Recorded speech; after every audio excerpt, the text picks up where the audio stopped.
Ya, bismillah, alhamdulillah, wassalatu wassalamu ala rasulillah wa ala alihi wa sahbihi wa man amma ba'd. Allahu alam, kalau yang tadi disampaikan itu kalam ulama atau hadis saya tidak tahu.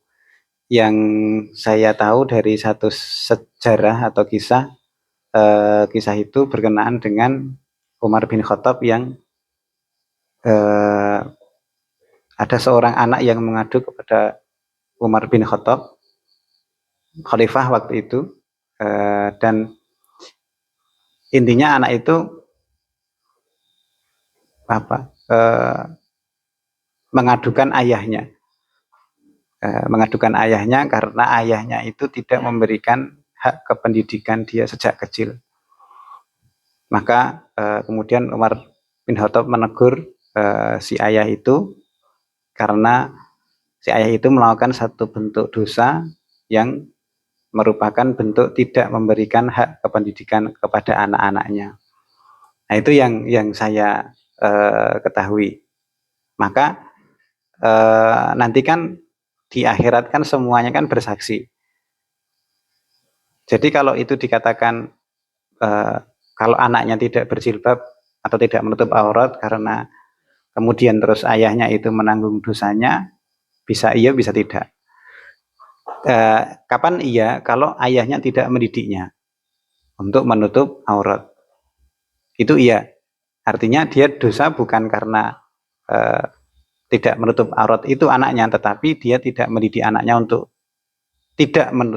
dia tidak mendidik anaknya untuk menutup aurat. Maka dosa-dosa anak menutup aurat itu juga dilimpahkan ke ayahnya. Dia nggak didik anaknya, no, aurat itu seperti ini, tutup auratmu gitu. Nah, bedanya yang kedua, ketika ayahnya itu sudah mendidik anaknya untuk beragama dengan baik, menutup aurat. Qadarullah.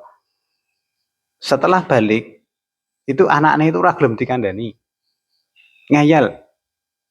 Sudah diusahakan segala sesuatu, tetapi anaknya itu tetap kekeh untuk tidak memakai jilbab atau tidak menutup aurat ketika bertemu dengan orang yang bukan mahramnya. Maka apakah itu ayahnya menjadi dosa? Tidak. Kenapa? Karena sudah memberitahu anaknya, sudah mendidik anaknya. Disitulah kemudian ayahnya memiliki hujah di hadapan Allah Subhanahu wa taala. Ya Allah, saya sudah didik anak-anak saya. Nah, setelah balik saya serahkan kepada engkau keputusannya. Nah, maka enaknya jadi bapak yang sudah mendidik anaknya itu gitu, Pak. Jadi kita sudah memiliki alasan di hadapan Allah, hujah di hadapan Allah. Kalau kita sudah mendidik anak-anak kita, wis perkara anak-anak kita itu mau jadi baik atau tidak itu bukan urusan kita. Saya selalu mengingatkan, Nabi Nuh itu kurang apa, Pak? Mendidik anaknya, mendidik istrinya.